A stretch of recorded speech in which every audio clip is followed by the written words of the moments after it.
Hi folks, hope you're all good. Been asked to put another story on before I crack on with my night shift. Bit of a ghostly theme. First one is when I was working for cable TV. I had to go and fix a cable TV fault in a house in Rishton on Henry Street. And when I went in there, it was a young woman, early 20s, and it was just a simple fault with a cable set-top box. So anyway, I'm knelt down in front of the telly, and on top of the TV I had like a rose posy, I think they call it, like a crystal dish with a metal mesh on top for putting flowers in. Anyway, I carefully took it off, placed it on the floor, and she said, "Oh, don't worry about that." I said, "Well, I don't want to break it." I says, "You know, it's not quite nice." She went, "Oh no, it's quite tough." She says, "You're not going to believe this." She says, "But the house is haunted." And I went, "You what?"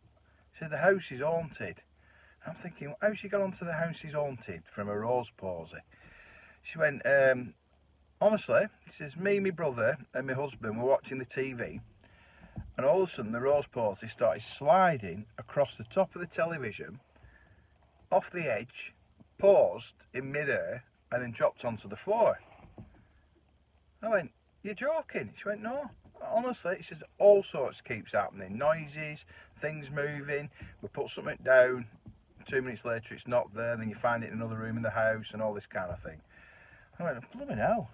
She went, "Try slamming that kitchen door." And it's a terraced house, so you know, you walk through the front door, you got front room, back room's the lounge, and then through a door into the kitchen.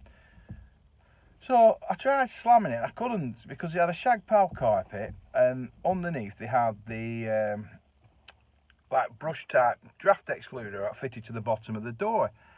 So it was almost two-handed push to shut this door. She goes, "That slams all the time." I went, "You're joking?" She went, "No." She says, "You can't physically slam it." She says, "But it does, it slams all the time." I thought, flipping heck.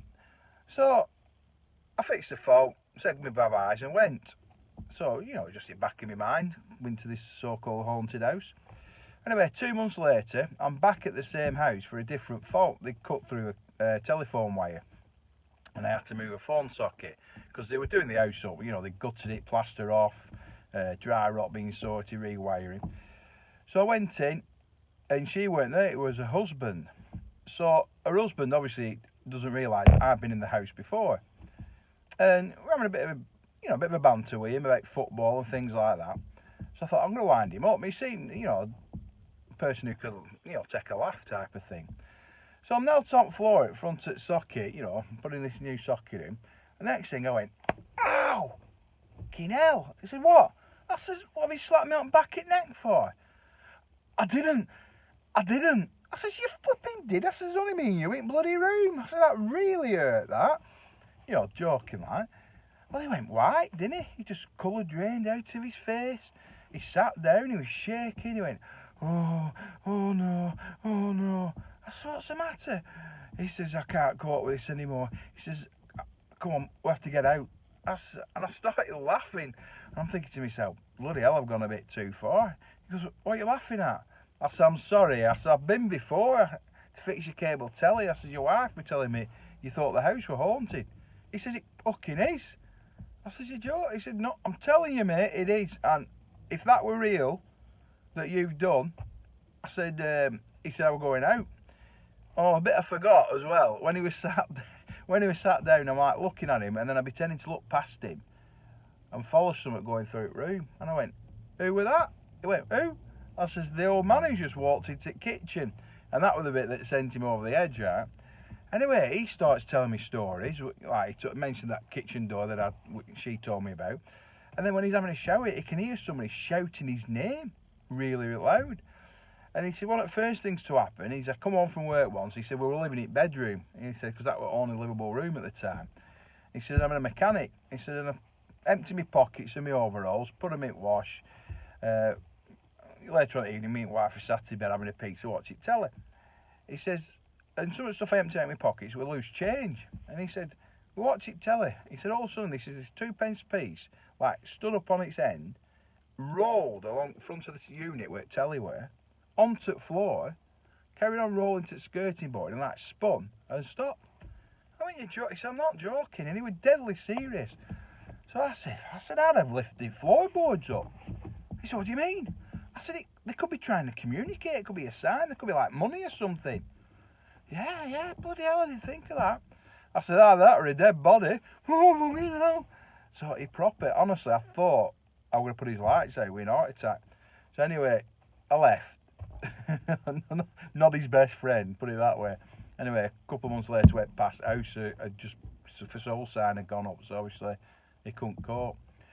And another quick one is while taxi driving, I used to do a contract for a company called HML in Skipton. They used to be based in Padiham as well.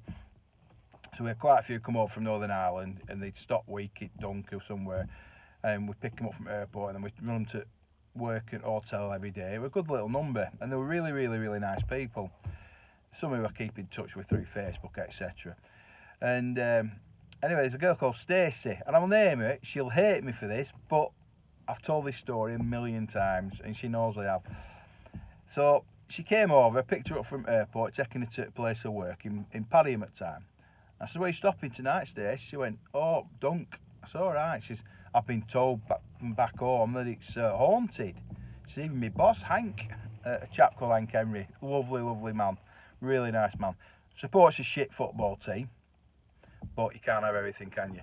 So he'd been winding her up as well, saying, yeah, it's definitely haunted.